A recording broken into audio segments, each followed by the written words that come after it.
السلام علیکم، جیو نیوز کے ساتھ میں ہوں علی انیک سید۔ ہیڈ لائنز آپ نے جانی۔ آپ کو بتائیں کہ وزیر خزانہ اسحاق ڈار کی امریکہ، برطانیہ اور چین کے سفیروں سے اہم ملاقاتیں ہوئی ہیں، جن میں پاکستان میں سیلاب سے ہونے والے نقصانات اور بحالی اور آبادکاری سے متعلق کاموں پر ہونے والے اخراجات سے متعلق اعتماد میں لیا گیا ہے۔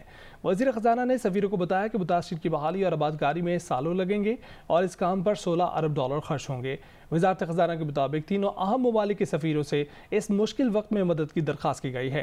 ذرائع کے مطابق امریکہ، UK اور چین نے ہر ممکن مدد کا یقین دلایا ہے۔ وزارت خزانہ کی اعلامیہ کے مطابق وزیر خزانہ نے بتایا کہ پاکستان نے کبھی ڈیفالٹ نہیں کیا۔ پاکستان نے چند روز پہلے ہی $1 ارب بانڈ کی ادائیگی کی ہے۔ ذرائع کے مطابق پاکستان نے ان ممالک سے قرض ری شیڈول اور رول اوور کرنے کے ساتھ ساتھ نئے قرض جاری کرنے پر بھی بات چیت کی۔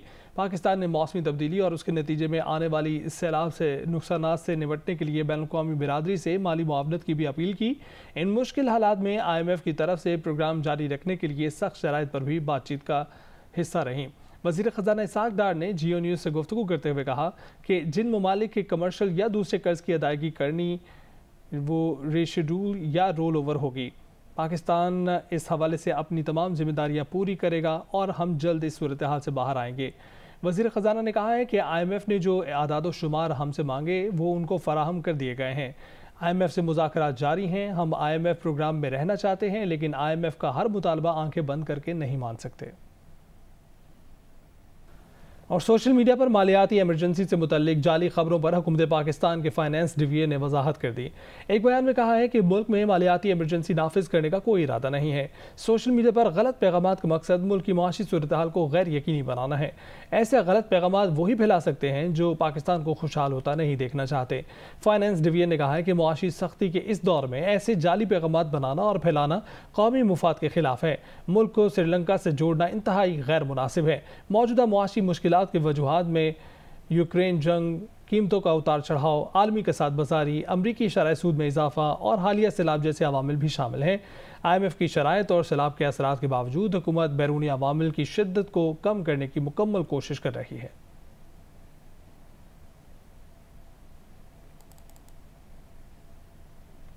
اور وزیر مملکت خزانہ عائشہ غوث پاشا نے کہا ہے کہ پاکستان کو ڈیفالٹ کا کوئی خطرہ نہیں۔ اسلام آباد میں SDP کے زیر اہتمام سیمینار سے خطاب کرتے ہوئے کہا کہ IMF پروگرام مکمل کرنا چاہتے ہیں۔ پاکستان اور IMF کے درمیان آن لائن بات چیت جاری ہے۔ دوست ممالک کو قرضوں کی ادائیگی رول اوور پر کی جا رہی ہے۔ نئے قرضوں کی ادائیگی کے لیے بھی انتظامات کیے جا رہے ہیں۔ پاکستان کو اگلی قسط اس وقت ملے گی جب IMF بورڈ منظوری دے گا۔ عالمی بینک، ADB سمیت دیگر اداروں سے بھی بات چیت جاری ہے۔ سیلاب سے بحالی اور تعمیر نو کے لیے $16 ارب درکار ہیں۔ تعمیر نو میں کئی سال کا عرصہ لگے گا۔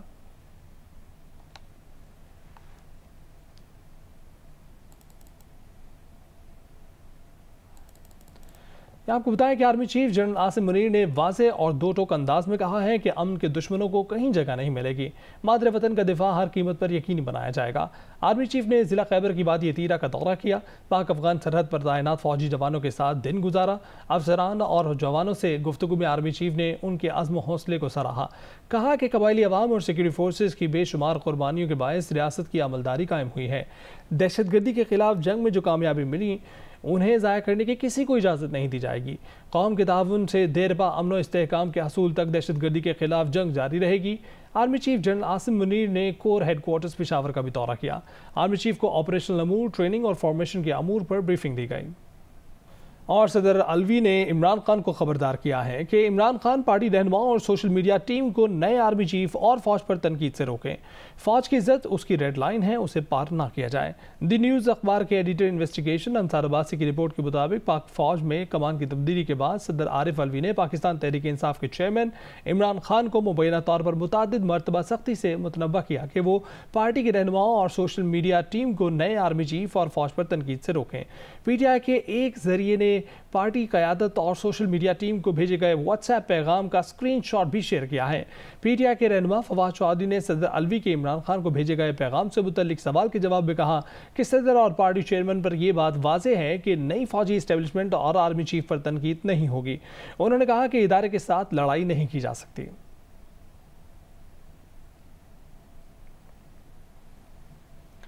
آگے بڑھتے ہوئے آپ کو بتائیں کہ ارشد شریف کے قتل کا مقدمہ سپریم کورٹ کے احکامات پر اسلام آباد کے تھانہ رمنا میں درج کر لیا گیا ہے۔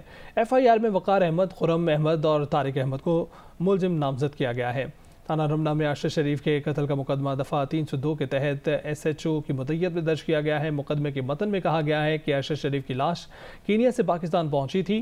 بذریعہ میڈیکل بورڈ ارشد شریف کی لاش کا پوسٹ مارٹم کروایا گیا۔ ارشد شریف کی بیرون ملک ہونے والی موت کی انکوائری اعلیٰ سطح پر ہو رہی ہے۔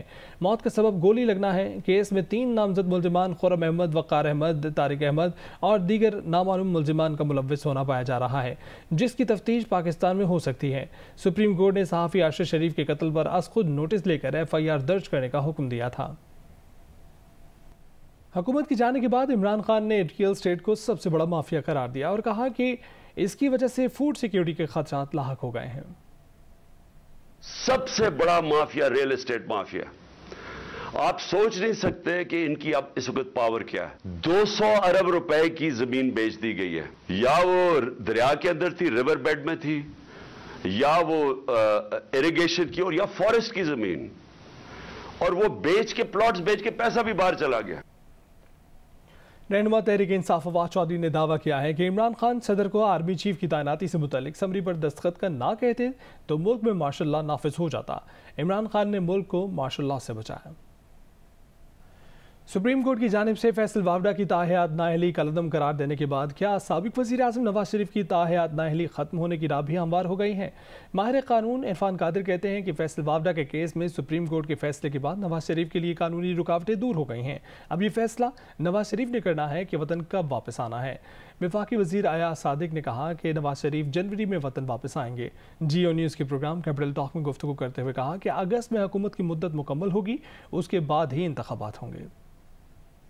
سردار صاحب یہ بتائیں کہ نواز شریف صاحب کب آئیں گے؟ جنوری میں۔ اچھا جنوری میں وارڈ آف ٹکٹس کے لیے بھی انشاءاللہ وہ بیٹھیں گے، وہ پارٹی کو پھر ری آرگنائز کریں گے۔ PTI کے لیڈر ہیں وہ یہی کہہ رہے ہیں کہ مارچ 2023 میں الیکشن ہوگا۔ جو مارچ کی بات کر رہی ہیں، دسمبر گزر گیا تو مارچ والا بھی ٹائم آؤٹ ہو گیا، تو اس لیے پریکٹیکلی اگست میں سوچنا چاہیے کہ اگست میں کمپلیٹ ہوگا ٹینیور، اور اس کے بعد ٹرم کمپلیٹ ہوگی، اس کے بعد پھر الیکشن کی ہوگی۔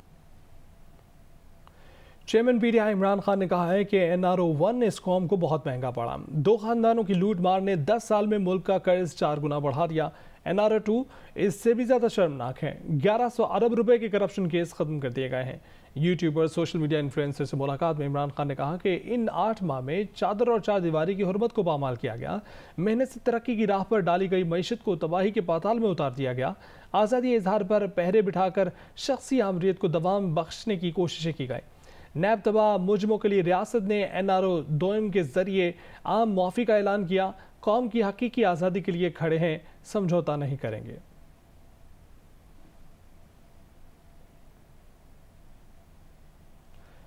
عمران خان کو منفی سیاست ترک کرنی چاہیے۔ انہوں نے جہاں اتنی غلطیوں کا اعتراف کیا ہے وہاں یہ بھی تسلیم کر لیں کہ انہوں نے اسمبلی چھوڑ کر غلطی کی۔ اسمبلی میں واپس آئیں، انتخابی اصلاحات کے پیکج پر کام کریں تاکہ اگلے انتخابات میں تنازع پیدا نہ ہو۔ وفاقی وزیر احسن اقبال کی پروگرام میں آج شاہزیب خانزادہ کے ساتھ میں گفتگو، کہا کہ ہمیں کم از کم 10 سال کا استحکام چاہیے۔ سیاست میں T20 کو ترک کر کے ٹیسٹ کرکٹ والا ٹیمپرامنٹ اپنانا ہوگا۔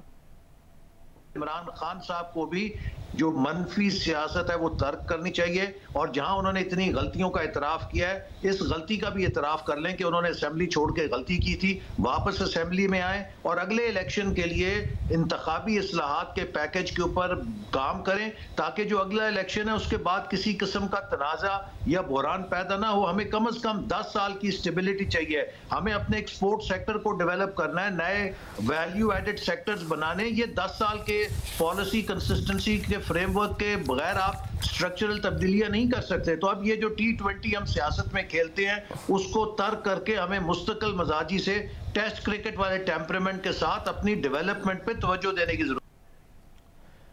وفاقی وزیر اطلاعات مریم اورنگزیب نے چیئرمین PTI پر تنقید کرتے ہوئے کہا ہے کہ میڈیا اور سیاسی مخالفین پر ظلم کرنے والا عمران خان شہباز شریف کو نہ بتائے کہ کشمیر پر کیا کرنا ہے۔ بے شرم، نالائق، نااہل، چور اور کشمیر فروش کا مذہب کارڈ فیل ہو گیا۔ اس نے گورننس، معیشت اور خارجہ تعلقات تباہ کیے۔ احتساب اور امریکی سازش کا اس کا بیانیہ دفن ہو گیا۔ فورن ایجنٹ توشہ خانہ چور نے شہداء کے خلاف مہم بھی چلائی۔